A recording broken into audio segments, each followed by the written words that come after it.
श्री कृष्णा श्री कृष्णा श्री कृष्णा श्री कृष्णा। गुरुर्ब्रह्मा गुरुर्विष्णु गुरुर्देवो महेश्वरः गुरु साक्षात् परं ब्रह्म तस्मै श्री गुरवे नमः। तस्मै श्री गुरवे नमः। हम लोगों का चिंतन चल रहा है कि तत्व केवल एकमेवा द्वितीय है, केवल एक ही, और जिसमें द्वैत का कहीं नामो निशान नहीं है। इसको लेकर के हमने चिंतन शुरू किया कि यह जो जगत है माया का कार्य है। तो सवाल आया कि यह माया के कारण तो फिर द्वैत निर्माण हो गया है ना। परमात्मा तत्व और माया दो आ गए, और आप तो कह रहे एकमेवा द्वितीय है। तो कहते हैं न सद्वस्तु सतः शक्ति नहीं बनने है स्वशक्ति था सद असद विलक्षणतायाम तू शक्ति है किम नु तत्वोच्चताम। तो क्या यह जो शक्ति माया इस सद वस्तु से स्वतंत्र अस्तित्व इसका है? तो नहीं। तो इसीलिए इसके कारण इस तत्व में द्वैत निर्माण नहीं हो सकता। फिर आता है तो जब ये निकल जाएगी माया तो शून्य रहेगा। तो कहते हैं शून्यत्वम इति चेत् शून्यम माया कार्यम इति ईरितम। ये हमने कल देखा था कि शून्य माने अभाव या शून्य माने आकाश इत्यादि, यह तो माया का कार्य है, यह माया नहीं है। न शून्यम नापि सद यादृक् तादृक् इह इष्यताम। इसलिए यह जो माया तत्व है ये कैसा है, इसको ना तो हाँ कह सकते हैं ना तो ना कह सकते हैं। इसीलिए हाँ नहीं कह सकते क्योंकि इसका अस्तित्व सत्ता के सिवा नहीं। ना इसलिए नहीं कह सकते हैं क्योंकि इसके कारण परेशान हो रहे हैं। इस प्रकार से यह माया सत असत विलक्षण है। भगवान शंकराचार्य कहते हैं जब इस माया को वो बताते हैं विवेक चूड़ामणि में कि न तत्सत न तत् असत सत अपि असत अपि उभयात्मिकानो भिन्न अपि अभिन्न अपि उभयात्मिकानो अंग अपि अनंग अपि उभयात्मिकानो। माने यहाँ है भी नहीं भी और दोनों भी है। इस प्रकार से यह माया के कारण इस तत्व पर जगत के निर्मिति का आरोप किया जाता है। अब सवाल आता है यह आपने जो कहा है इसका कोई आधार है क्या? बोले हाँ जी, ऋग्वेद में एक नासदीय सूक्त आता है, उसमें कहते हैं न असत आसीत न सत आसीत तदानीम किम तु भूतमः सद्योगात् तमसः सत्वम न स्वतंत्रस्तन निषेधनात्। अब ये बड़ी सूक्ष्म बात है, ध्यान से सुनना। जब आप केवल एक ही तत्व की बात करते हैं, माने एकमेवा द्वितीय, जहाँ दूसरे का या अन्य का किसी प्रकार से होना संभव नहीं है, तो वहाँ कुछ बोलने की आवश्यकता ही नहीं, सब समाप्त हो गया।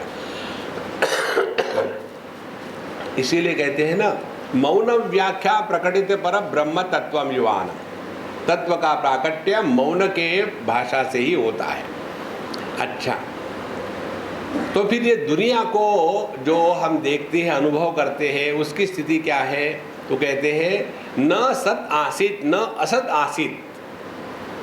केवल शुद्ध परमात्मा तत्व में उसको ना तो सत कह सकते हैं ना तो असत कह सकते हैं। कारण क्या है कि यह तत्व बुद्धि में आरूढ़ नहीं हो सकता। बुद्धि के द्वारा जिसको हम ग्रहण करते हैं उसी को हम है या नहीं इस प्रकार से बता सकते हैं। जैसे कल हमने आपको उदाहरण दिया था पेंसिल का, कि जब हमने आपके बुद्धि को कंडीशन किया कि मेरे हाथ में क्या है, पेंसिल है, अब पेंसिल नहीं है, तो इस पेंसिल को हमने है और नहीं है इस प्रकार से दो प्रकार से जाना है। क्योंकि यह बुद्धि के द्वारा ग्रहण करी गई थी। इसी प्रकार से हम अपने स्वरूप को या शुद्ध चेतन सत्ता को बुद्धि के द्वारा ग्रहण नहीं कर सकते, और इसीलिए इसको ना तो हाँ कह सकते हैं ना तो ना कह सकते हैं। देखो, इसीलिए न सत आसीत न असत आसीत तदानीम किंतु अभूतमः। तो उस स्थिति में क्या है, केवल माया शक्ति है, और सदयोगात यह जो माया शक्ति है उसको सदयोगात अस्तित्व में ही इस माया शक्ति का होना संभव है, इसका स्वतंत्र अस्तित्व नहीं है। जैसे उदाहरण दिया था कि अग्नि की जो दाहिका शक्ति है उसका स्वतंत्र अस्तित्व नहीं है। अग्नि की दाहिका शक्ति अग्नि के साथ ही होगी, बिना अग्नि तत्व के गर्मी नहीं हो सकती है। लेकिन इस अग्नि तत्व पर गर्मी का प्रभाव नहीं होता। इस प्रकार से सत्योगा तमसः सत्वम, तमस माने अज्ञान, तमस माने अभाव, और इस अभाव को भी हम कैसे ग्रहण करते हैं कि यह माइक है, यह दूसरा माइक है, इन दोनों के बीच में माइक का अभाव है, माने अभाव को भी जो अस्तित्व प्रदान कर रहा है। इसीलिए सद्योगा तमसः सत्वम न स्वतंत्र, क्योंकि इस तमस को, इस माया को अपना स्वतंत्र अस्तित्व नहीं है। इसीलिए इस माया युक्त परमात्मा को ही वेदांत में ईश्वर कहते हैं। और यह जो ईश्वर है, यह ईश्वर सृष्टि का निर्माता है। परब्रह्म परमात्मा में सृष्टि नाम की वस्तु नहीं है। देखो, पानी में लहरें नहीं है, समुद्र में लहरें हैं। देखो, तो पानी का समुद्र कैसे बना? जब पानी की यह शक्ति प्रकट हो गई तो इस शक्ति के प्राकट्य के कारण हमने पानी को समुद्र ये नाम दे दिया, और फिर उसमें लहरें उत्पन्न हो गई। जैसे एक बच्चा है, पढ़ लिया या ना भी पढ़ा तो क्या फर्क पड़ा, बड़ा तो हो ही गया। अब परेशान होने के पश्चात माँ बाप सोचते हैं इसको ठिकाने पर लगाना चाहिए, बहुत परेशान कर रहा है, तो भारतीय संविधान के अनुसार शादी कर दो। तो जब पहले यूजलेस था बंड्या, टिपिकल यहाँ का नाम है, फिर उसके लिए वो पत्रिका छापते हैं बंडोपंत। अब बंड्या का बंडोपंत कैसे बना? तो उसमें जो प्रजनन शक्ति है, वो प्रजनन शक्ति कोई बाहर से तो नहीं ठोकी उसके अंदर में, उसमें थी। पहले जब बच्चा था तो वह शक्ति अव्यक्त थी, और जब यह प्रजनन शक्ति व्यक्त होने लगी तब उसने सोचा अब तो शादी करनी ही चाहिए। और जब शादी करी तो शादी किसने करी? उस लड़के ने नहीं करी, वो लड़का प्लस ये प्रजनन शक्ति है, इन दोनों मिला करके एक अच्छे खासे शरीफ लड़के का ब्रूम बन गया। इसी प्रकार से परमात्मा जमा उसकी यह जो माया शक्ति है, इनको दोनों मिला करके ईश्वर बनता है, और यह ईश्वर जो है ये दुनिया का निर्माण करने वाला है। सो सद्योगा तमसः सत्वम न स्वतः तन निषेधनात्। इसीलिए इस माया शक्ति का अपने आप में स्वतंत्र अस्तित्व नहीं है। इसीलिए माया के कारण द्वैत निर्माण हुआ है, यह कहना गलत है।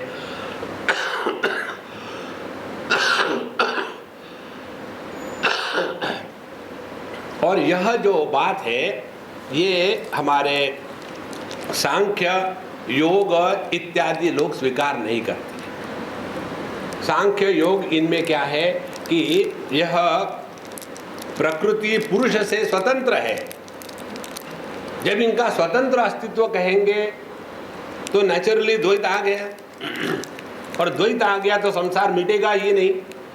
इसीलिए योग इत्यादि जो साधना के पक्ष है उसमें ज़्यादा से ज़्यादा हमको ले जाते हैं हिरण्यगर्भ तक, और उनकी जितने भी विचारधारा है वह पौराणिक है।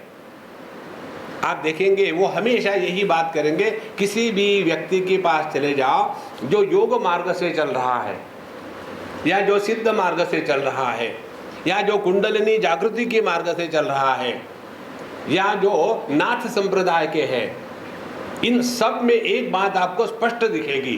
पहली बात यह है कि वो हमेशा पिछला जन्म, ये जन्म, अगला जन्म इसी में फंसे रहेंगे। दूसरी बात, इसकी कृपा उसकी अवकृपा। तीसरी बात, इसका आशीर्वाद उसको कर्ज। तत्व का चिंतन नहीं होगा और फिर ऐसे डरे डरे रहेंगे और हर चीज को कुछ हुआ तो इनका कोप हो गया, कुछ ठीक हुआ तो उनका अनुग्रह हो गया। देखो इसी में पूरा जीवन फंसा रहता है, उससे निकलने को तैयार ही नहीं है, क्योंकि उनकी जो फाउंडेशन है वो फाउंडेशन द्वैत की है। देखो महाराज, इसीलिए अतः एव द्वितीयत्वं शून्यवन् नहि गण्यते न लोके चैत्र तच्छक्त्योः जीवितं लक्ष्यते लिख्यते पृथक्। इसीलिए क्या समझना है कि माया के कारण द्वैत हम स्वीकार नहीं करते। जैसे चैत्र महीना और उसकी जो शक्ति है उनको क्या अलग अलग कहते हैं क्या? जैसे हम कहते हैं कि देखो चैत्र मास आ गया है, तुमको कैसे पता चला? बताया क्या चैत्र ने है आया कम? बोले नहीं। फिर कैसे पता चला? देखो पेड़ों को नई नई कोमल कोमल पत्तियां खिल रही है।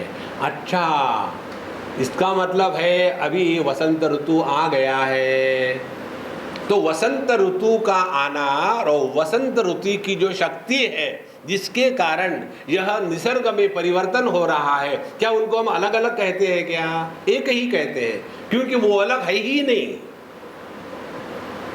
इसीलिए न लोके चैत्र तच्छक्त्योः जीवितं लिख्यते पृथक्। अच्छा, एक और आर्गुमेंट लगाते हैं कि कैसे माया शक्ति के कारण द्वैत हो सकेगा। शक्त्याधिक्ये जीवितं चेत् वर्धते तत्र वृद्धिकृत न शक्ति ही किंतु तत्कार्यम युद्ध कृष्यादिकम तथा। हम यदि कहें कि देखो शक्ति जब प्रकट होती है तो जीवन बढ़ता है, चारों तरफ जितने पेड़ पौधे हैं उनमें नए नए फल फूल आ रहे हैं, ये तो चैत्र से हुआ ना? बोले नहीं, ये चैत्र से नहीं हुआ, यह चैत्र की जो शक्ति है उसके कारण हुआ है। उदाहरण देते हैं, जैसे युद्ध कृष्यादिकम, युद्ध के कारण दुख नहीं होता, दुख युद्ध का कार्य है, प्रभाव है।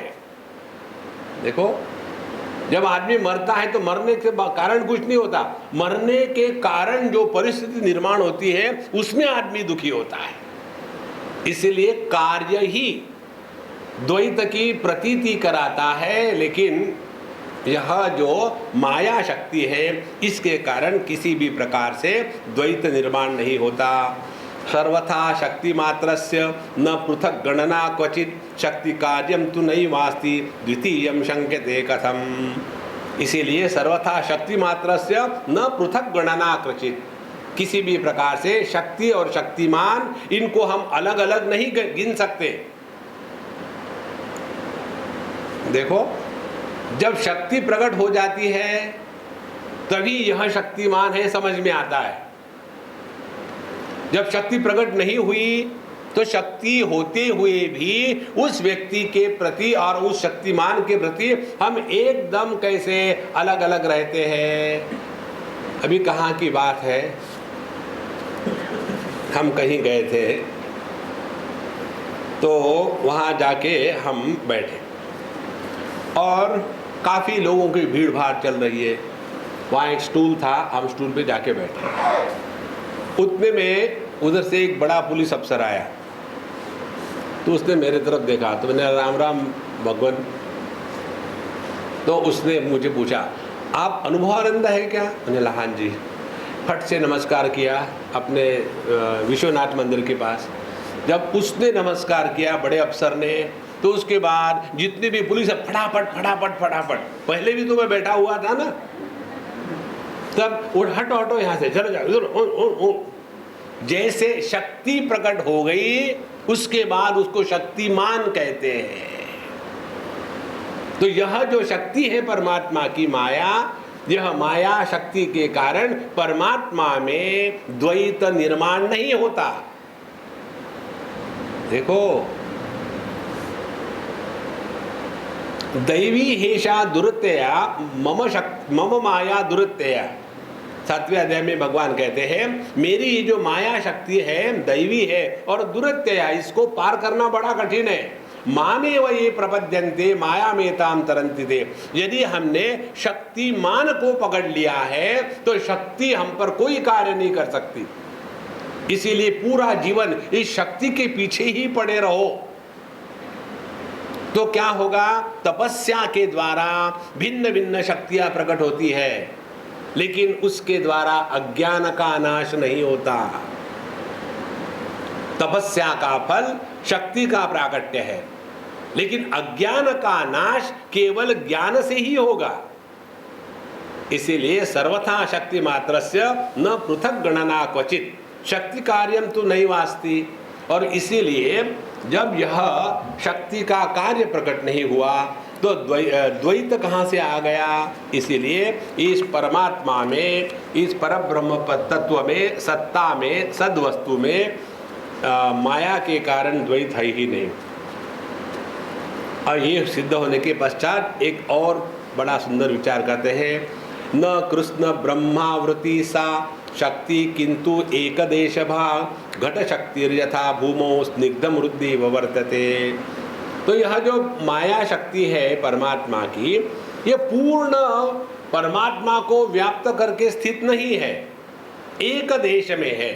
उदाहरण देते हैं, जैसे पृथ्वी में हम एक थोड़ा सा मिट्टी का डला लेते हैं, उसमें पानी इत्यादि डाल करके उसमें जो मिट्टी की घट रूप में प्रकट होने की शक्ति है उसको जागृत करते हैं, पूर्ण पृथ्वी का मटका नहीं बनाते।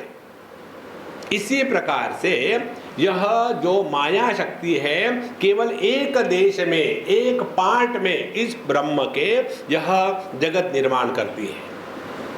अब आगे बताते हैं उदाहरण, पादोस्य सर्वा भूतानि त्रिपादस्ति स्वयं प्रभः इति एकदेश वृत्तित्वं मायया वदति श्रुतिः। विष्टभ्याहम इदं कृष्णम एकांशेन स्थितो जगत् इति कृष्ण अर्जुनाय आह जगतः तु एकदेशतां स भूमिं विश्वतो वृत्वा अत्यतिष्ठत् दशांगुलं विकारावर्ति चात्रास्ति श्रुति सूत्रकृतोर्वचः।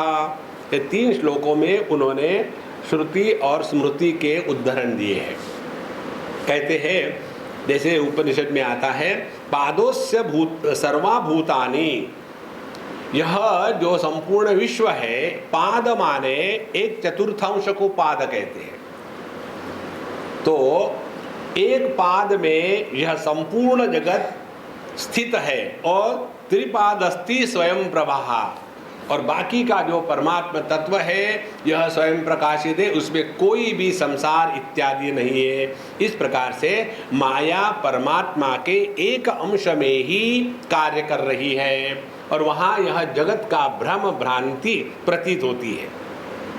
दूसरा उदाहरण देते हैं भगवत गीता का, विष्टभ्याम इदं कृष्णम एकांशेन स्थितो जगत। यह संपूर्ण जो जगत है हे अर्जुन, मेरे एक अंश में स्थित है और मैं इस संपूर्ण जगत के परे हूँ। तीसरी बात कहते हैं, स भूमिं विश्वतो वृत्वा अत्यतिष्ठत् दशांगुलम, वह परमात्मा इस संपूर्ण जगत को व्याप्त करके उसके परे 10 अंगुल है। इन तीनों श्लोकों का अर्थ क्या हो गया? उदाहरण से समझ लो, हमारे एक मित्र हैं, हम उनको ऐसा जानते हैं कि यह उनके पिता के दृष्टि से पुत्र है, ये उनके पत्नी के दृष्टि से पति है और ये उनके पुत्र के दृष्टि से पिता है। तो इस व्यक्ति का यदि हमको समझना हो पूरा, तो क्या हम ऐसा कहेंगे, यह व्यक्ति माने पुत्र जमा पति जमा पिता, क्या इतना ही है वो व्यक्ति? हाँ, उससे भी और है। अत्यतिष्ठत दशांगुलम, माने जो हम जानते हैं इस व्यक्ति को केवल औपाधिक ही जानते हैं, लेकिन इस उपाधि के परे भी उसका अस्तित्व है। देखो, इस प्रकार से जो हम इस परमात्मा को पहचानते हैं जगत के दृष्टि से, तो यह तो एक पाद मात्र में है, लेकिन केवल इतना ही परमात्मा नहीं है। दूसरे प्रकार से समझो, जैसे एक कोई व्यक्ति है, आकाश क्या है? अरे भाई, आकाश माने पूर्व पश्चिम उत्तर दक्षिण नैऋत्य वायव्य आग्नेय और ऊपर की नीचे की। और आकाश क्या हो गया? ये जो 10 दिशाएं हैं, इसको जमा कर दो तो आकाश हो गया क्या? नहीं, आकाश ये सब कुछ है प्लस समथिंग मोर, अत्यतिष्ठत दशांगुलम। इस प्रकार से यह माया शक्ति इस संपूर्ण परब्रह्म परमात्मा तत्व में यह जगत के भ्रांति को प्रकट कराती है। ऐसा जब कहा तो विद्यार्थी ने प्रश्न उठाया, इसीलिए हमने आपको बताया ना पंचदशी क्या है। हमारे दिमाग में जो प्रश्न इस समय नहीं है लेकिन आने की संभावना है, कभी भी प्रश्न आ सकता है। आपने पढ़ लिया, समझ में आ गया और वहाँ तड़का लगा रहे सब्जी को, स्वामी जी ने ये कहा था वो कहा था, लेकिन ये कैसे हो सकता है? और वो जल गया, अरे राम राम राम राम। देखो, तो हमारे मन में प्रश्न कभी भी प्रकट होगा, उसका कोई भरोसा थोड़ी है। इसीलिए यहाँ किया गया है कि हमारे मन के जो संभावित प्रश्न हैं उनको खरोचा है। आजकल आप चले जाओ ना इस पर, आपके पेट्रोल पंप पर, वहाँ आपको स्क्रैच कार्ड मिलता है। हाँ, स्क्रैच करो उसको, निकलता है regrets as usual you are unlucky. दूसरी बार जाओ फिर स्क्रैच करो, वेलकम मिस्टर मर्फी। मर्फी यहाँ भी पहुँच गया। उसी प्रकार से यह जो परमात्मा तत्व है, इसके बारे में कहीं भी कैसे भी डाउट आ सकता है। यहाँ एक डाउट बता रहे, निरंशेप्य अंशमारोप्य कृष्णेम से वेत्ति पृच्छतः तद्भाषयोत्तरम ब्रूते श्रुति श्रोत्रु हितेशिनी। देखो, जो निरंश परमात्मा है उसमें अंश हमेशा कल्पित होता है। यह भी बहुत सिद्धांत की बात है। जो अनंत है उसके अंश नहीं होते, अंश की कल्पना करी जाती है और अंश की कल्पना औपाधिक होती है। देखो, जैसे आकाश अनंत है, इस अनंत आकाश में हमने पृथ्वी और सूर्य ये 2 उपाधि को धारण किया है, और ये 2 उपाधि को धारण करने के कारण इस आकाश में पूर्व पश्चिम उत्तर दक्षिण ये अनेक दिशाओं का निर्माण कर दिया है। तो आकाश में यह जो दिशाएं हैं, ये अंश जो है, ये वास्तविक थोड़ी है, यह औपाधिक है, वास्तविक नहीं है। देखो, इसलिए इस औपाधिक ज्ञान को नष्ट करने के लिए हमको ये बताना जरूरी है कि जो तुमने समझा है यह औपाधिक समझ है, यह निरपेक्ष संपूर्ण ज्ञान नहीं है। इसलिए यहाँ कहते हैं निरंशे अपि, वास्तव में देखा जाए तो यह तत्व निरंश है, इसमें कोई भी अंश नहीं है। निरंशे अपि अंशम आरोप्य, इसमें अंश का अध्यारोप किया जाता है। और फिर ये जो प्रश्न पूछा जाता है कि अच्छा ये बताइए, ये परमात्मा में या ब्रह्म में या सद्वस्तु में सब जगह में जगत है या केवल एक अंश में है? तो आपने जब प्रश्न ही ऐसा पूछा तो उसके अनुसार तो उत्तर होगा ना। देखो, आपने ये ऐसा प्रश्न पूछा कि क्या आपको कमर में दर्द है, तो उत्तर क्या देंगे? कमर में तो नहीं है लेकिन सर में है। क्योंकि आपने प्रश्न पूछा दर्द है, कहाँ है। यदि पूछते ही नहीं तो झंझट खत्म। लेकिन आपने यह प्रश्न पूछा कि यह जगत क्या संपूर्ण परमात्मा जगत से व्याप्त है या ये एक अंश में है, तो ऐसे भाषा का उत्तर उसी भाषा में दिया जाता है। कारण क्या है? श्रोतृ हितैषणी श्रुति ही। हमारे वेद, हमारे उपनिषद जो है, यह जो श्रोता है, सोता नहीं, जो श्रोता है उसका हित मन में रख करके बोलते हैं। क्योंकि पहले से ही उसको कह दो कि तुम गलत हो, तो बोले ठीक है जी, मुझे बड़े गलत बताने आए। एक बार हमने ये किया था और वो बड़े झल्ला गए हमसे, लेकिन बाद में कहते स्वामी जी मैंने आपको कहो बहुत उल्टा सीधा कहा, लेकिन बताऊं सच तो आप ही है। कैसे? उन्होंने प्रश्न पूछा था जगत को लेकर ही। आपके हिसाब से, वेदांत के हिसाब से दुनिया की जो निर्मित है, सृष्टि, क्रिएशन, ये कैसा हुआ? तो हमने उत्तर दिया था उनको कि वेदांत गलत प्रश्नों के उत्तर नहीं देता, तो उसको तो वही काट दिया है ना। लेकिन श्रुति माता हमारे जैसे थोड़ी है, वो कहती है देखो क्या हुआ, तस्माद् वा आत्मनः आकाश संभूतः आकाशाद् वायुः वायोरग्निः अग्नेर आपः अद्भ्या पृथ्वी पृथिव्या ओषधया ओषधिभ्यो अन्नम अन्नात् पुरुषः। अच्छा, ऐसा निर्माण हो, हाँ, सीक्वेंस से फिर मानेंगे हाँ ठीक है। लेकिन तात्पर्य सृष्टि के निर्मिति को बताने का नहीं है। तात्पर्य है यह संपूर्ण सृष्टि एक ही तत्व पर अध्यारोपित करी गई है। लेकिन जाकी रही भावना जैसी, एक ही आचार्य पढ़ाते हैं, लेकिन सीखने वाले क्या सीखते हैं? जैसे कई जगह पे हमको लोग मिलते हैं तो कहते हैं स्वामी जी आप बहुत अच्छे जोक बताते हैं, राम राम राम राम राम। मैं क्या जोक बताने के लिए बैठा हूं यहाँ? देखो, लेकिन उनको उतने ही समझ में आता है। दूसरा कहते हैं स्वामी जी आपके कई कई ऐसे जोक होते समझ में ही नहीं आते। एक लोनावला में एक पंजाबन आई थी। लोनावला में जितने भी आने वाले होते ना, सब वो स्वास्थ्य के लिए आते हैं, डिसीज़ वाले। तो कोई राउंड फिगर होते हैं, कोई एबनॉर्मल होते हैं, इस प्रकार से आ जाते हैं। और वहाँ दिखता है कि फ्री में है लेक्चर, चलो स्वामी जी ऐसे उत्थे आके बैठे, हाँ जी बैठो, कितने भी बैठो, सानू की फर्क पैदा है, आके बैठो। और बैठने के पश्चात एक कहती है मुझे मोटी कि स्वामी जी आप यहाँ जोक नहीं बता रहे, टीवी पर आप अच्छे बोलते हैं, आपको यहाँ नहीं बोलना आता ठीक से। ठीक है, अब देखो, इसीलिए जो हम समझना चाहते हैं वही हम समझते हैं, जो समझना चाहिए वो थोड़ी समझते हैं हम।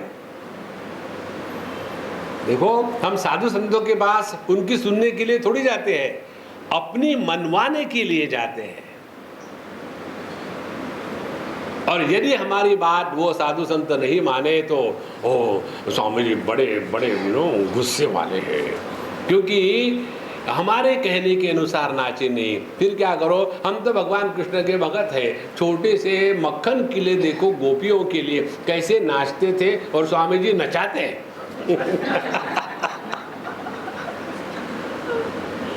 देखो महाराज,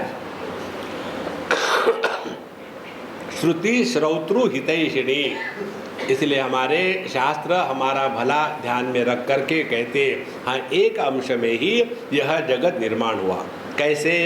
सतत्वमाश्रिता शक्ति कल्पयेत् सति विक्रिया वर्णाभित्ति गताभित्तौ चित्रम नानाविधम तथा।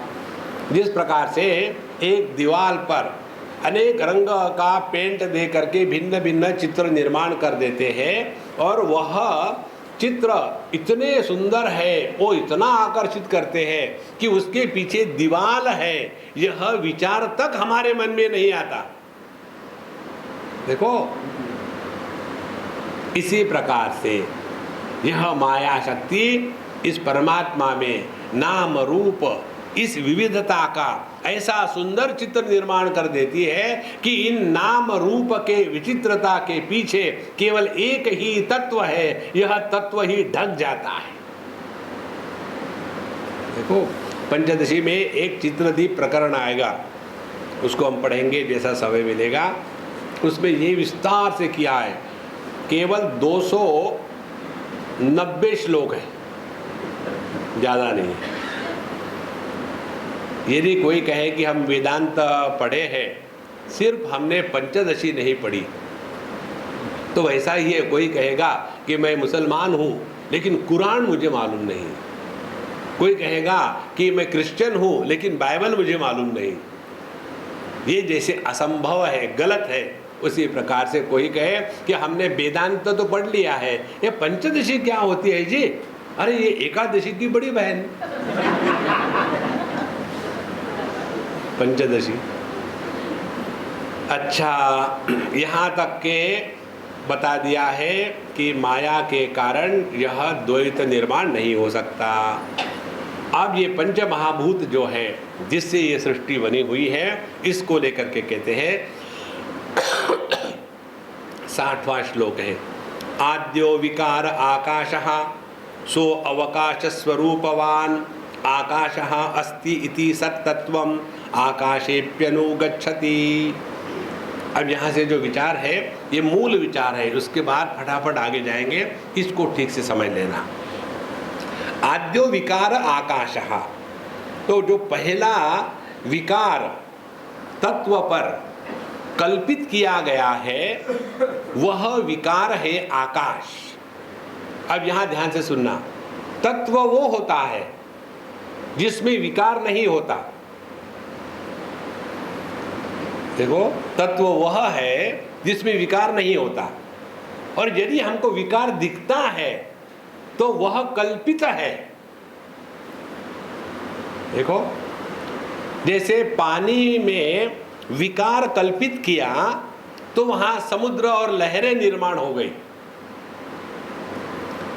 तो यह जो विकार है यह पानी पर प्रभाव डाल रहा है क्या?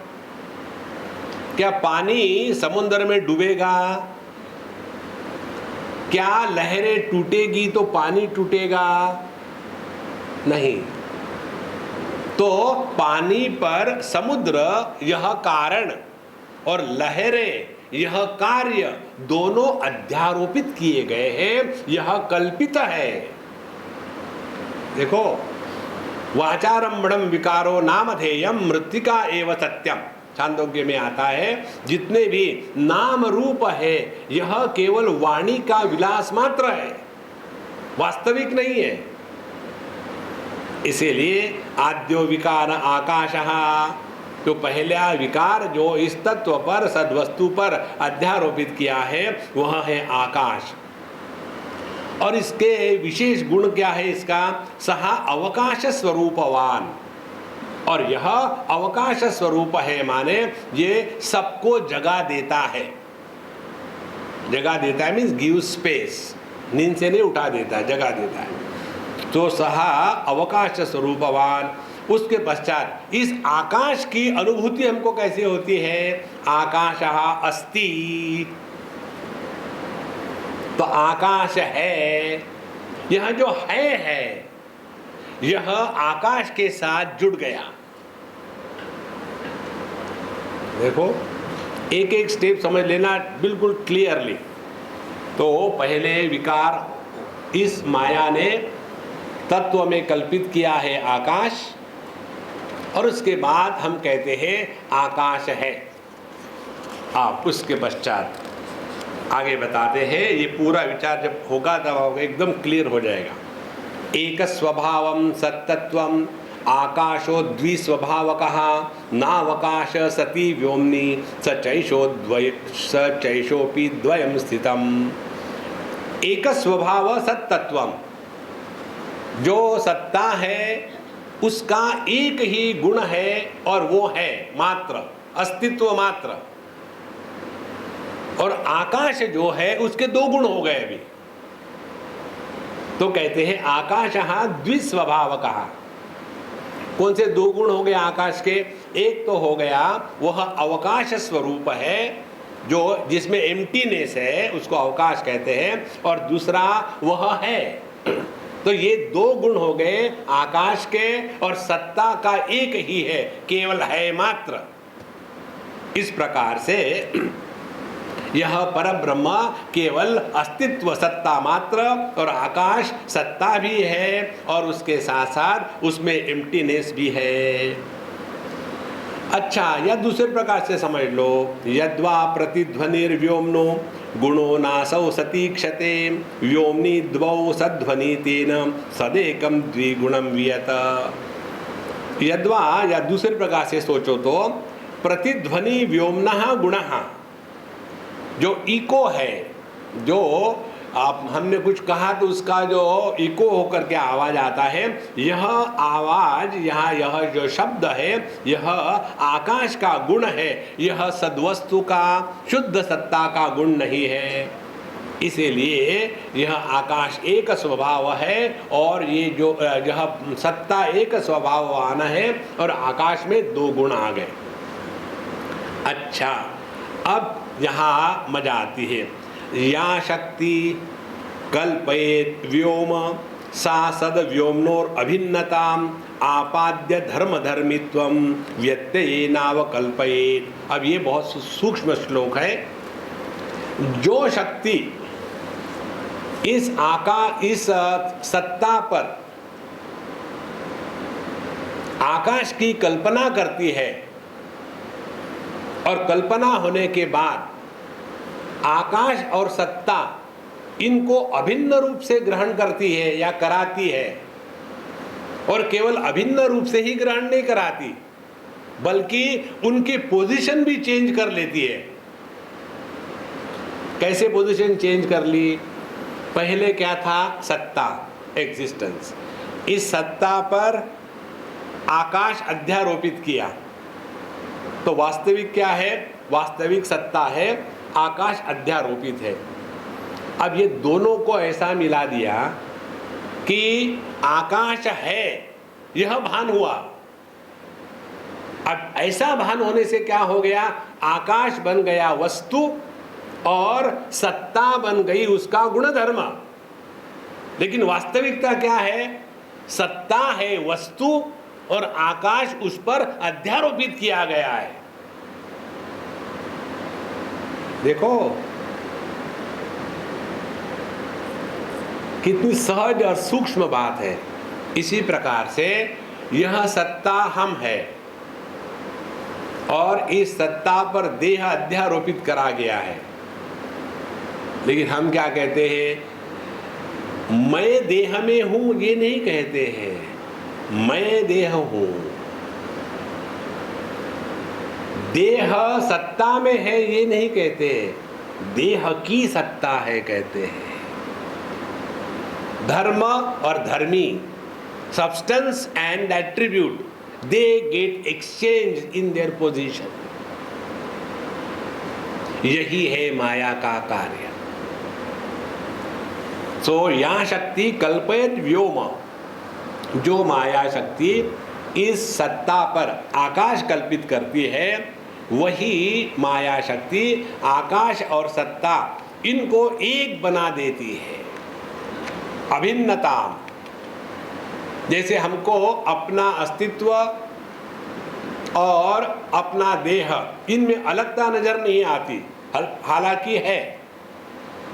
और उसके पश्चात आपाद्य धर्म धर्मित्वम व्यत्येन अवकल्पयेत, तो आकाश बन जाता है वास्तविक पदार्थ और सत्ता बन जाती है उसका गुणधर्म। सतो व्योमत्वमापन्न व्योम्नः सत्तां तु लौकिकाः तार्किकाश्च अवगच्छन्ति मायाया उचितम ही तत्। और उसके बाद क्या हो जाता है कि जो आकाश सत्ता से प्रकट हुआ था या करवाया था इस माया ने, वह उल्टा बन गया। फिर आकाश बन गया सद्वस्तु और उसकी सत्ता बन गई उसका गुणधर्म। और यह लौकिक माने अज्ञानी लोग, तार्किक माने लॉजिशियंस इसी प्रकार से समझने लग जाते हैं। और यदि इसी प्रकार से समझते हैं, यही तो माया को चाहिए, बेवकूफ तो बनाना ही है ना, माया का काम ही वो है। अच्छा, माया के द्वारा जो प्रतीत होता है और जो माया के रहित प्रतीत होता है सद्वस्तु, इसका फर्क क्या है? यद् यथा वर्तते तस्य तथा त्वं भाति मानतः अन्यथा त्वं भ्रमेणेति न्यायोऽयं सार्वलौकिकः। जो वस्तु जैसी है उस वस्तु को वैसे ही योग्य प्रमाणों के द्वारा ग्रहण करना, उसको सच कहते हैं। और जो वस्तु जैसी है वैसी न जान करके गलत प्रमाणों का प्रयोग करने के कारण अन्य रूप से जब प्रकट या प्रतीत होती है, तब उसको भ्रम कहते हैं। अब अपने सांप को और रस्सी को ले आओ, कई दिनों से नहीं लाए, देखो तो शाम के अंधेरे में जब हम जा रहे और हमारा पैर उस रस्सी पर पड़ा और हमको लगा कि सांप है और सांप ने मुझे काट दिया है, तो ये मन में नहीं आएगा कि सांप मरा कि जिंदा है। मन में यही आएगा मुझे कुछ हो गया। और फिर हम जब लेके जाते हैं, योग्य प्रमाण क्या है उस समय? प्रकाश। तो टॉर्च लेकर के गए और योग्य प्रमाण के द्वारा जब उसका अनुसंधान किया, किसका अनुसंधान? रस्सी का नहीं, सांप का। तो जब सांप का अनुसंधान किया योग्य प्रमाण के द्वारा, तो क्या प्रकट हो गया? रस्सी। इसी प्रकार से योग्य प्रमाण से जब इस जगत का अनुसंधान करते हैं, तब पता चलता है यह जगत नाम की वस्तु है नहीं, लेकिन सत्ता मात्र है। देखो महाराज, ये भ्रम दो तीन प्रकार के होते हैं। एक सोपाधिक भ्रम और एक निरुपाधिक भ्रम। एक भ्रम ऐसा है कि जिसके अधिष्ठान को जानने के पश्चात भ्रम गायब हो जाता है। जैसे पता चला कि ये रस्सी है तो सांप चला गया। लेकिन जब ये पता चलता है कि आकाश की नीलिमा यह ऑप्टिकल इल्यूजन है, ये जानने के बाद भी यह नीलिमा ज्यों की त्यों बनी रहेगी, क्योंकि हम उसी उपाधि से प्रकट हो रहे हैं। इसी प्रकार से यद् यथा वर्तते तस्य तथा त्वं भाति मानतः। योग्य प्रकार के प्रमाण का व्यापार करने से वस्तु का सत्य दर्शन होता है। और इस तत्व के लिए योग्य प्रमाण है उपनिषद, दूसरा कोई प्रमाण नहीं। और इसीलिए जब वेद का या उपनिषदों का या हिंदू धर्म के ग्रंथों का अध्ययन करते हैं ना, तब आपको कन्वर्शन की भाषा इस धर्म में नहीं है। देखो, यदि कोई मेडिसिन पढ़ता है या केमिस्ट्री पढ़ता है या कंप्यूटर पढ़ता है, तो वहाँ ये थोड़ी पूछते हैं कि तुम हिंदू हो कि मुसलमान हो। हाँ, यदि हमको हार्ट अटैक आया तो हम जाएंगे, हम कहेंगे देखो भी मेरा ऑपरेशन करना है, लेकिन कौन है वो? इसका भारद्वाज गोत्र है क्या? नहीं, हम तो भारद्वाज गोत्री है नहीं। तत्व में ये बाकी चीजों का महत्व नहीं होता। इसीलिए अन्यथा त्वं भ्रमेण इति। और यदि हमको कुछ अन्य नजर आ रहा है तो यही तो भ्रम है। न्यायोयम सार्वलौकिकः, सभी जगह में यही हमको सहज दिख पड़ता है। एवं श्रुति विचारात् प्राक् यथा यद्वस्तु भासते विचारेण विपर्येति ततस्तच्चिन्त्यतां वियत। इसीलिए श्रुति विचारात् प्राक्, श्रुति का विचार होने के पहले जो हमको जगत जैसा दिखता था वैसा यह जगत योग्य प्रकार से शास्त्रों के नियमों के अनुसार चिंतन करने के बाद नहीं दिखता। देखो, पहले हमको जो जगत दिखता है वह भ्रम के माध्यम से दिख रहा है, और जहां हमने ये समझ लिया है कि इस एक तत्व में अनेकता की भ्रांति है, और यदि हमको पता चला कि यह संपूर्ण विश्व कृष्ण की लीला है और हमको जो पार्ट दिया है वो हमको प्ले करना है। देखो, एक हम लोग आए स्टेज पर और हमारा कुछ एक समझो ऐसा पार्ट है कि हम गाना गा रहे हैं और पब्लिक ने बड़ी तालियां बजाई, लेकिन ऐसा कुछ वहाँ का प्रसंग है कि हमको गाना गाते गाते उधर से एक टेररिस्ट आया, उसने गोलियां झाड़ दी, धड़ धड़ धड़ धड़, हम मर गए। अब ये नाटक ही चल रहा है, लेकिन हमको गाना गाने में मजा आ रहा है और पब्लिक भी बड़ा इंटरेस्ट ले रही है। तो हम कहेंगे कि डायरेक्टर को 2 मिनट रुक जाना यार, बाद में गोली मार देना, नहीं कहेंगे।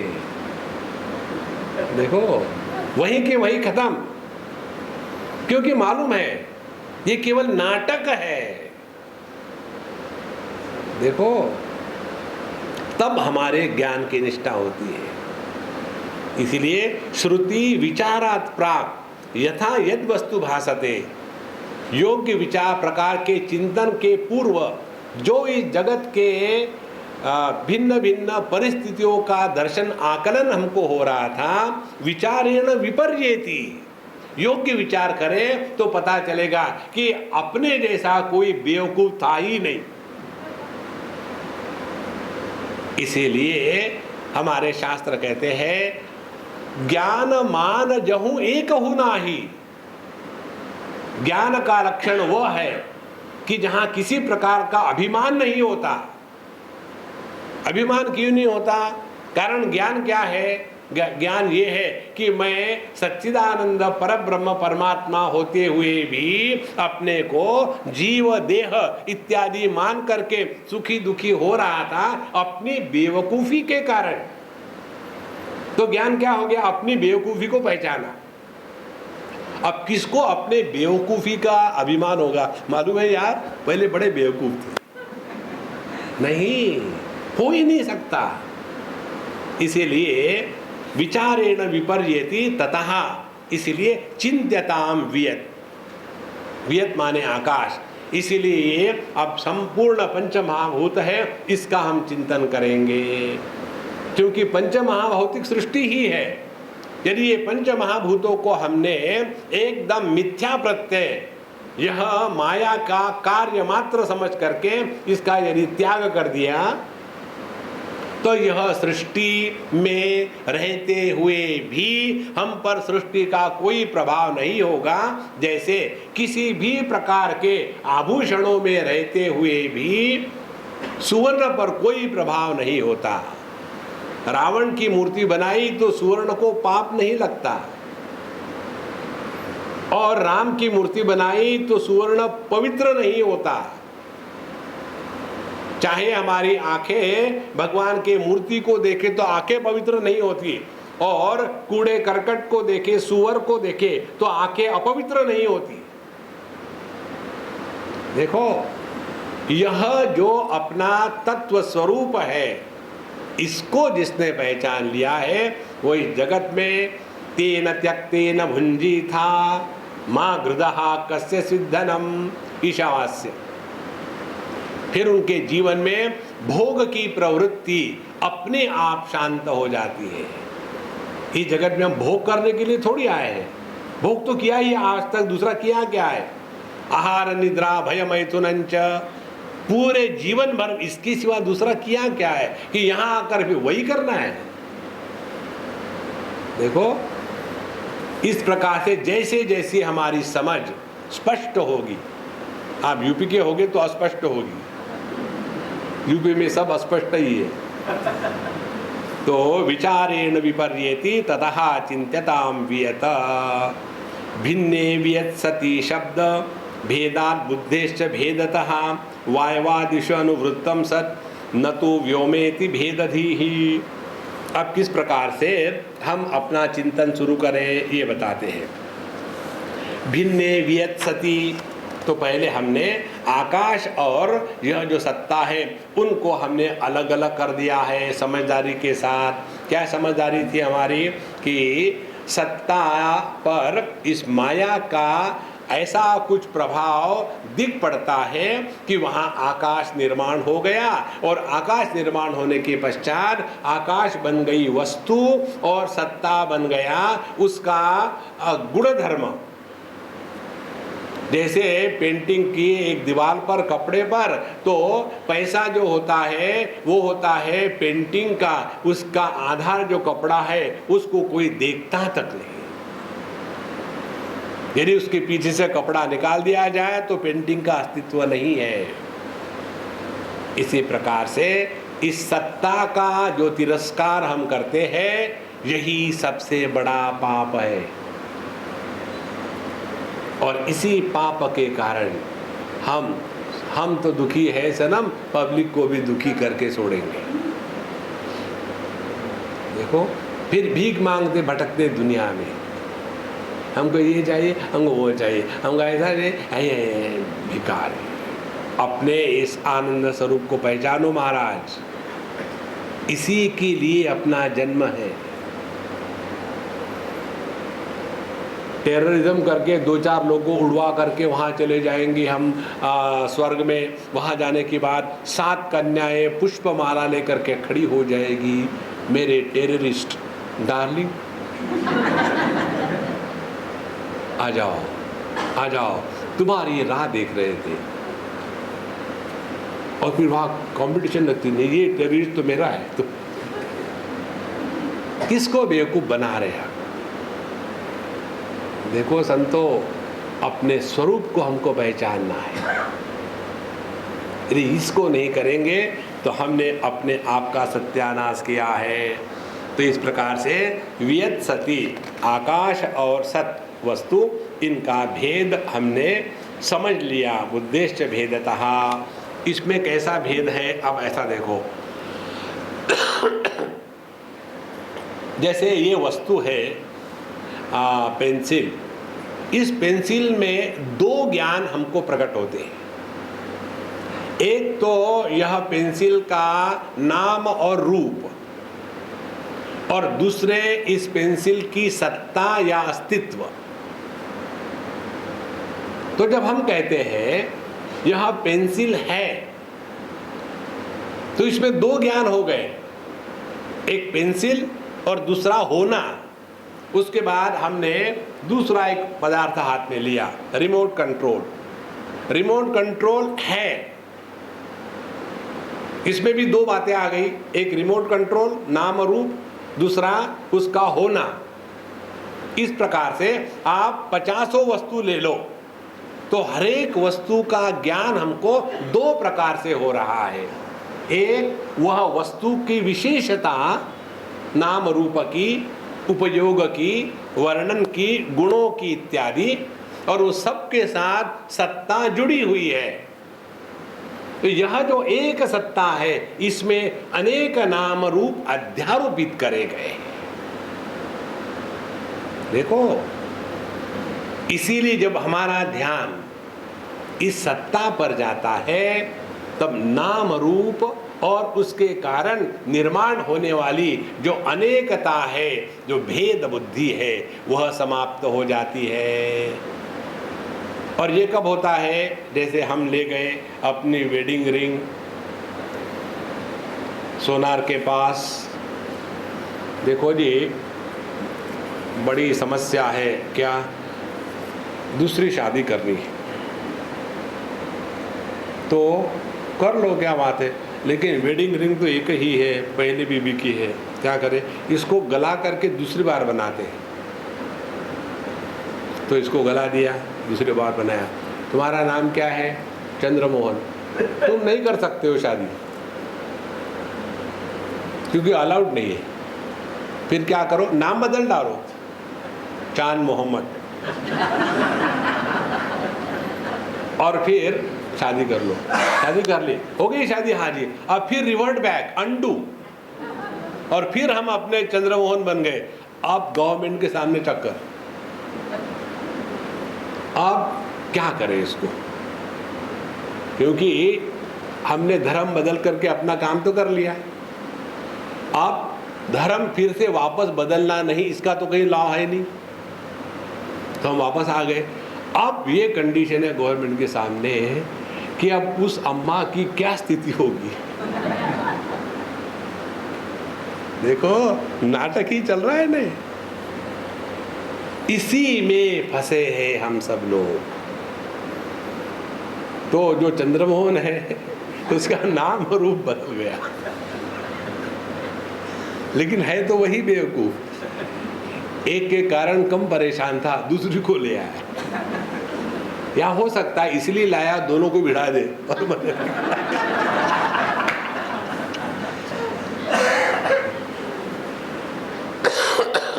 मैंने एक बार एक डॉक्टर ने से पूछा था, डॉक्टर ने ये बताओ, ये जो 2-2 4-4 बीबियाँ रखते हैं ना हमारे मुसलमान बंधु, तो ये लोगों में झगड़ा नहीं होता क्या घरों में उनके? तो बोले स्वामी जी मैंने एक बार एक से पूछा था, बोले स्वामी जी बड़ी हमारी टेक्निक सिंपल टेक्निक है, टेक्निक ऐसी है कि हमारे मियाँ हमको एक दूसरे के साथ भिड़ा देते हैं और वो दूर से देखते रहते हैं और उनका तो काम हो जाता है, और दिन भर में हम घर में बिजी रहते हैं झगड़ा करने में। जब वो आ जाते हैं तो सबका एक शत्रु, सब एक हो जाते हैं और फिर अपना झगड़ा करते हैं। इस प्रकार से पूरा टाइम पास हो जाता है।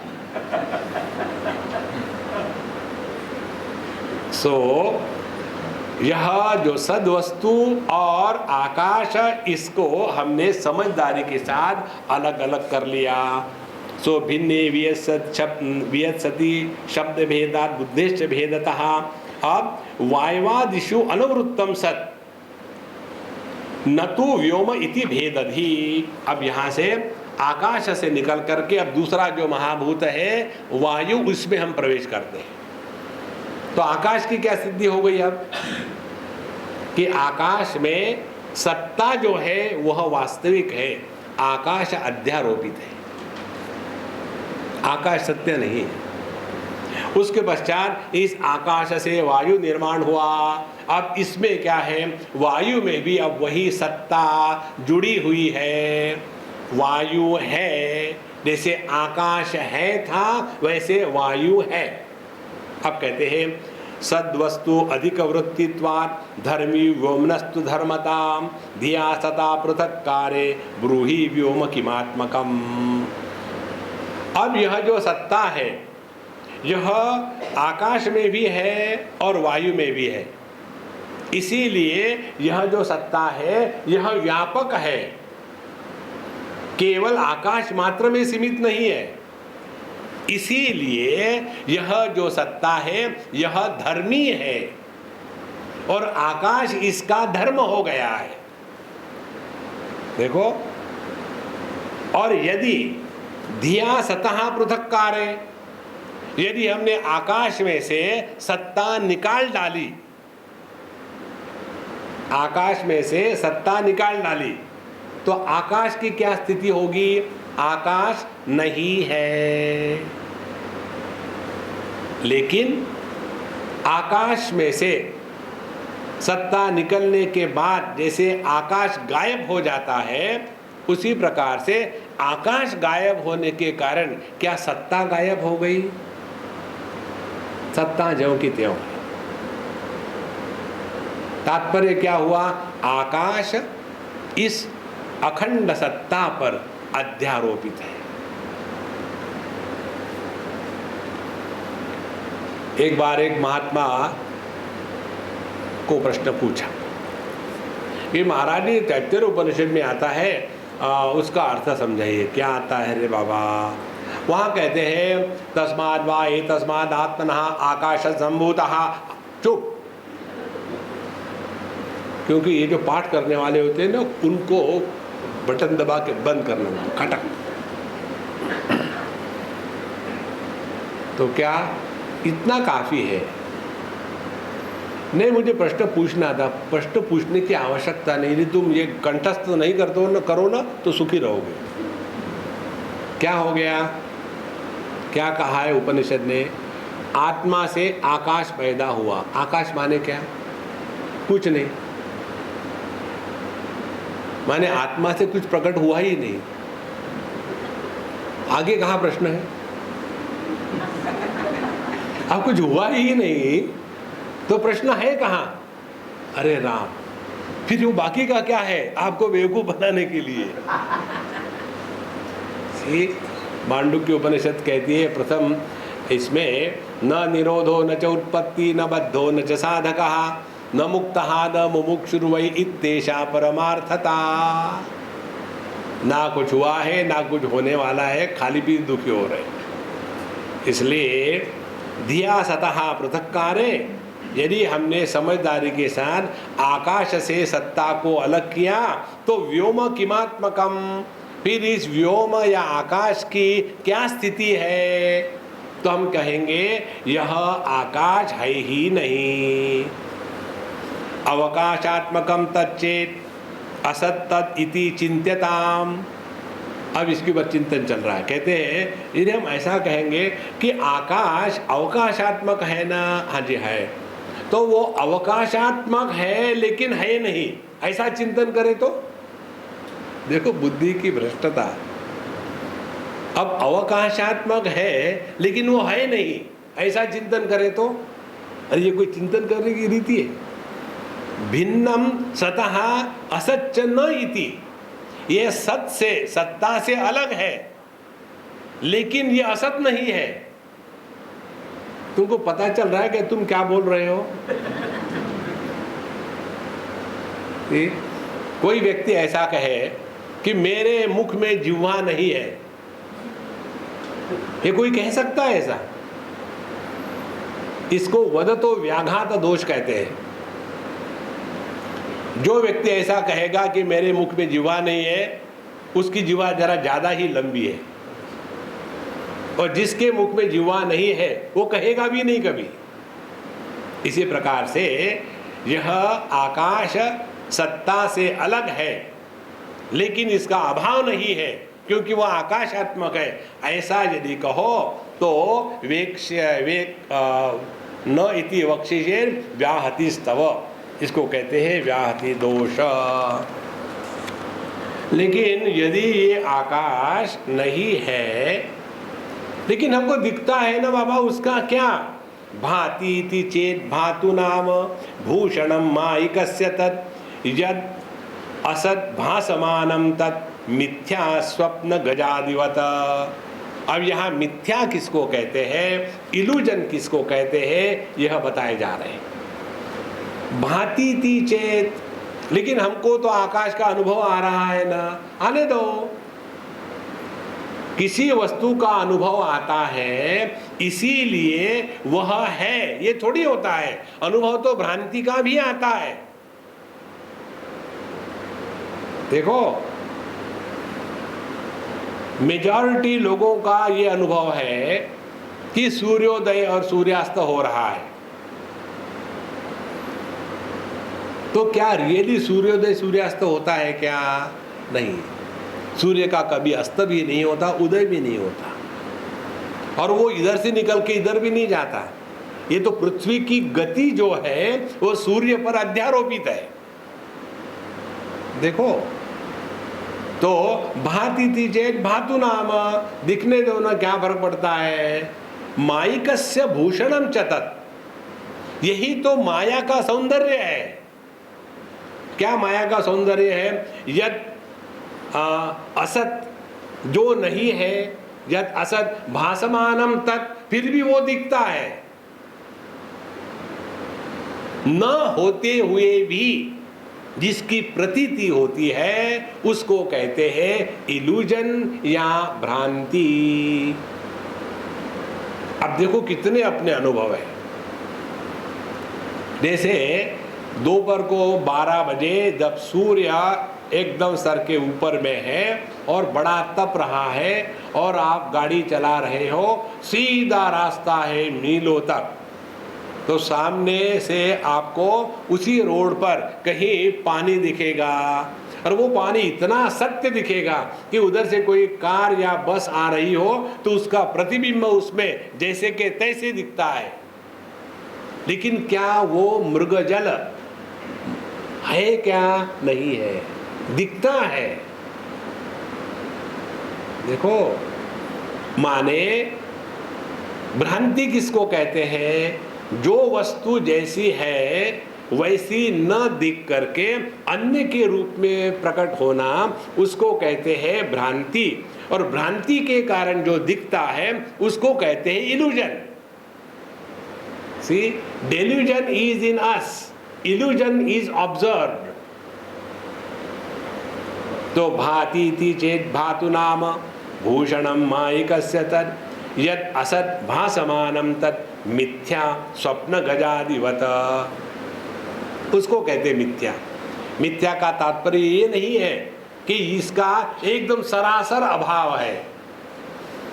एक बार हम किसी कैंप में बच्चों को ये बता रहे थे मिथ्या किसको कहते हैं, तो पहले बताना था कि है किसको कहते हैं। तो हमने कहा देखो, मेरे हाथ है क्या? हाँ है। उसके बाद नहीं है हमको बताना था। तो मैंने कहा देखो, मेरे सिंह है क्या? सबने कहा नहीं है। एक बच्चा ऐसा बैठा था, तुम्हारा क्या ख्याल है? अभी तो नहीं है। पता नहीं बाद में आ जाएगा, who knows? तो जो नहीं है उसका दर्शन नहीं होगा, जो है उसका अदर्शन नहीं होगा। लेकिन यह जो भ्रांति प्रत्यय है, जो न होते हुए भी दिखता है, यह योग्य ज्ञान होने के बाद इसकी सत्ता मिट जाती है। ये इसका तात्पर्य है। इसीलिए भाति इति चेत भातु नाम भूषणम मायिकस्य तत् यत् असत् भासमानम तत् मिथ्या स्वप्न गजादिवत।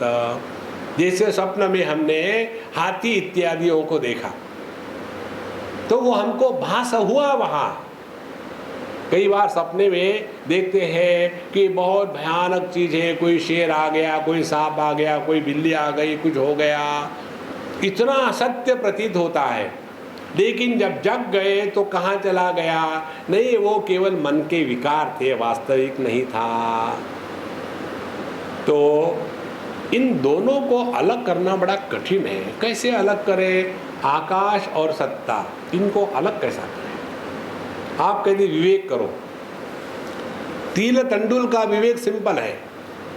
एक व्यक्ति मार्केट में गया चावल और तिल लाने के लिए, 2 डोंगों में भर के ले आया, कागज के एक थैले में डाल दिया। घर आते आते दोनों डोंगे फूट गए और वो चावल और जो तिल है मिक्स हो गए। फिर उसके माँ ने कहा इसको अलग अलग करो। फिर वो बैठना शुरू कर दी। बड़ा सिंपल है।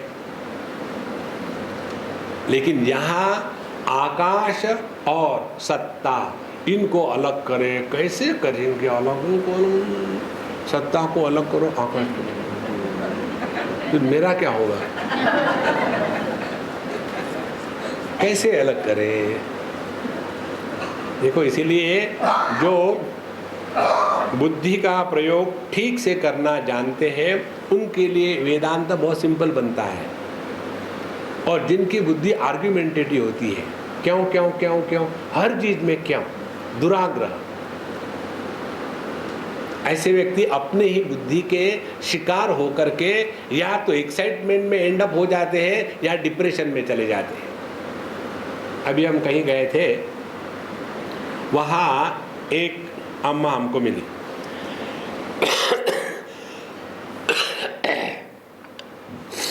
और उस अम्मा ने हमको कहा, Swami ji thank you very much. हमने कहा ओके। एक कीड़ा भी आया था वेदांत सुनने के लिए, तुम्हारा अधिकार नहीं है। तो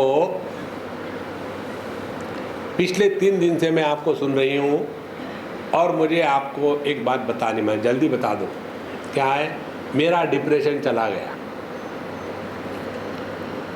क्या मैं इतनी डिप्रेस हो गई थी कि मैंने अपने आप को आत्महत्या करने का निर्णय ले लिया था। इतनी मैं फ्रस्ट्रेट हो गई और पता नहीं यहाँ क्यों आ गई। मैं देखा आपका कहीं बोर्ड और हम आ गए और 3 दिन से सुन रही हूँ। हम आपको बताते हैं स्वामी जी आपने हमको बचाया। हमने कहा अभी कहोगे आपने बचाया, फिर कहोगे आपने मारा। अपने आप में देखो, मुझे बदनाम मत करो। समस्या है गलत विचारों की। अपने विचारों को नियंत्रण में रखने के लिए जीवन में अनुष्ठान चाहिए, नियम चाहिए। मन में विचार आते हैं, इसीलिए हम विचारवान नहीं होते। जैसे पेड़ उगते हैं इसीलिए उसको बगीचा नहीं कहते, उसको जंगल कहते हैं। जब एक एक पेड़ चुन के गिन के लगाया जाता है तब उसको बगीचा कहते हैं। जंगल में जाते हैं तो डरते हैं, घबराते हैं। बगीचे में जाते हैं तो प्रसन्न होते हैं, आनंद आता है। हम अपने आप से जब डरते हैं ना, तब हम याहू जंगली है। फिर ऐसा व्यक्ति बाहर के आलम्बनों को ढूंढता है। देखो महाराज, और अपने इन मन के बगीचे को संवारने के लिए जीवन में नियम होने जरूरत है। सुबह में उठ करके, हमारे जो बुजुर्ग हो गए वो कोई बेवकूफ नहीं थे। सुबह उठ करके नहा धो करके भगवान की पूजा पोथी करनी है। ऐसे नहीं कि जुम्मे के जुम्मे एक आध बार कर लिया तो कर लिया। हाँ, सुबह उठ करके भगवान के सामने भगवान के नहला धुलाओ खिलाओ। लेकिन उनको नहलाना पड़ेगा माने हमको भी नहाना पड़ेगा, ऑफ कोर्स। अरे बाप रे, हम तो बड़े एडवांस है, कल रात को ही तो नहा के सोए थे। Dirty fellows. सी, जीवन में ये नियम होना आवश्यक है। और जब नियम लेते हैं ना, तो नियम में ये नहीं चलता हमारा मूड नहीं लगता। हु केयर्स, मूड नहीं लगता। आत्मैव आत्मनो बंधु आत्मैव रिपुरात्मनः। हमको मन को अपने अनुसार चलाना है या हमको मन के अनुसार चलना है? इसीलिए वेदांत कहता है कर्माणि चित्त शुद्ध्यर्थम ऐकाग्र्यार्थम उपासनम मोक्षार्थम ब्रह्म विज्ञानम इति वेदांत डिंडिमा। कर्म जो भी हम कर रहे हैं उसके द्वारा अंतःकरण से राग द्वेष खत्म हो जाए। राग द्वेष ही तो हमारे जीवन में सबसे बड़ा तूफान खड़ा करने वाले हैं। देखो, और दूसरी बात, फिर यह राग द्वेष की वन एक गंदगी, फिर चित्त की एकाग्रता नहीं है। कभी अच्छा लगता है, कभी अच्छा नहीं लगता। हाँ हाँ, the mind has to be discipline, means discipline. और यदि हमने अपने जीवन को नियम के अनुसार अनुष्ठान के जैसा चलाया ना, हम आपको बताते हैं, यदि आप आध्यात्मिक मार्ग पर चल रहे हो तो आपके जीवन में निश्चित रूप से बीच में ऐसे उतार चढ़ाव ज्वार भाटा आएगा। उससे बचने के लिए समर्पण की आवश्यकता है, लॉजिक आर्गुमेंट की आवश्यकता नहीं है। देखो, यह समर्पण जब नहीं होता है ना, तब व्यक्ति भटक जाता है। इसलिए यहां बताते हैं, ये जो हमको समझ में नहीं आता, कैसे अलग करे कैसे अलग करे। दृश्यते तु अग्रया बुद्ध्या सूक्ष्मया सूक्ष्मदर्शिभिः। हमारे बुद्धि को हमने सूक्ष्म का दर्शन करने का ट्रेनिंग देना है। भगवद गीता के भक्ति शास्त्र के अनुसार तेषां सततयुक्तानां भजतां प्रीतिपूर्वकं ददामि बुद्धि योगम तम येन माम उपयान्ति ते। जो नित्य निरंतर मेरा भजन भक्ति इत्यादि करते हैं, उनको मैं ऐसी बुद्धि प्रदान करता हूँ कि जिसके द्वारा वो मुझे पहचान सके। भक्ति में जिसको पहचान कहते हैं, वेदांत में उसको विवेक कहते हैं। ये भिन्न नहीं है। देखो संतो, तो यह आकाश व्यत और सत्ता सत, इनका विवेक कैसा करे, बड़ा कठिन है। बोले कठिन नहीं है, तुम्हारे दिमाग में एक कोई ना कोई प्रतिबंध आ गया है। तो कैसे कठिन नहीं है? जाति व्यक्ति देही देहौ गुण द्रव्य यथा पृथक। जाति व्यक्ति जब हम देखते हैं, ये क्या है? यह मेंढक है। मेंढक क्या है रे? अरे इट इज एन एम्फीबियन। अच्छा अच्छा, तो एम्फीबियन में मेंढक, तो एक मेंढक में हमने दो बातें देख ली ना। उसके बाद देही देहौ, देह और देह में रहने वाला देही, इसको हम अलग अलग जानते हैं ना। समझो कोई व्यक्ति सो रहा है और आपको बात करनी है, वो सो रहे, डजंट मैटर, वो तो है ना। देखो, देह और देही इनको अलग अलग जानते हैं ना। उसी प्रकार से गुण द्रव्य, मिर्ची, लेकिन मिर्ची बड़ी तीखी होती है, क्या करें? शिमला मिर्ची खाओ, गरम गरम मीठी मीठी लगेगी। तो द्रव्य और उसका गुण, ये दोनों एक होते हुए भी हम अलग करके जानते हैं ना। इसी प्रकार से आकाश और सत्ता, इनको अलग करके पहचानना कोई कठिन बात नहीं है। देखो, और इसका मूल कारण क्या है कि हम क्यों नहीं कर सकते? बुद्धोपि भेदो नो चित्ते निरूढ़िम याति चेत तदा अनेकाग्र संशयाद्वा रूढ़्य भावोस्य ते वद। अब हमारे खोपड़ी में ये बात घुसती नहीं है। बुद्धा भी, हाँ हमने समझ तो लिया है, लेकिन भेदहा न चित्ते निरूढ़िम याति, लेकिन हमारे खोपड़ी में उतरता नहीं है। दूसरों को बता तो सकेंगे हम, लेकिन जहां तक कि अपनी अनुभूति है, ये अभी क्लियर नहीं हुआ, क्लिक नहीं हुआ। जैसे किसी को ये बताना हो नींद कैसे अच्छी लेनी है, हम तो ऐसा बढ़िया लेक्चर दे देंगे कि सुनते वाले तुरंत सो जाएंगे, लेकिन अपनी एक ही समस्या है, नींद नहीं आती रात को। देखो, तो बुद्धोपि भेदो न चित्ते निरूढ़म याति चेत्, तो उसके लिए क्या कारण है? अनेक आग्रहात्, क्योंकि हमारी बुद्धि अनेकाग्र है, एकाग्र नहीं है। संशयात्, या उसमें अनेक प्रकार के संशय है। रूढ़ि अभावः, या हम कन्विंस नहीं है। तीन पॉसिबिलिटीज है। इसलिए नहीं समझ में आता है कि हमारा मन हमेशा भटकता है। एक क्षण में, जैसे अभी हम यहाँ 77 मिनट बोल रहे हैं, 77 मिनट में आपने कितने मिनट सुना? 7 मिनट भी सुना तो बहुत है। कारण क्या है? मनीराम भटक रहा है इधर उधर में, अनेकाग्रता। उसके बाद संशयाद्वा, संशय आता है, लेकिन समझो मैंने आकाश को छोड़ दिया, कहाँ जाऊंगा फिर? को बीबी को छोड़ने के बाद कहीं जाने के चक्कर है क्या? उसके बाद रूढ़ि अभावः, रूढ़ि अभावः, नहीं ये तो सिर्फ ठीक है, लॉजिकली ठीक है, practically it is not possible. इस प्रकार से ये तीन कारण यदि है, तो हर एक कारण का जो प्रतिबंध है उसको हमको अलग करना पड़ेगा। तो ये तीन प्रकार के प्रतिबंध किस प्रकार से अलग किए जा सकते हैं, इसको हम कल देखेंगे। ओम पूर्णमदः पूर्णमिदं पूर्णात् पूर्णमुदच्यते पूर्णस्य पूर्णमादाय पूर्णमेवावशिष्यते। ओम शांति शांति शांति। हरि ओम।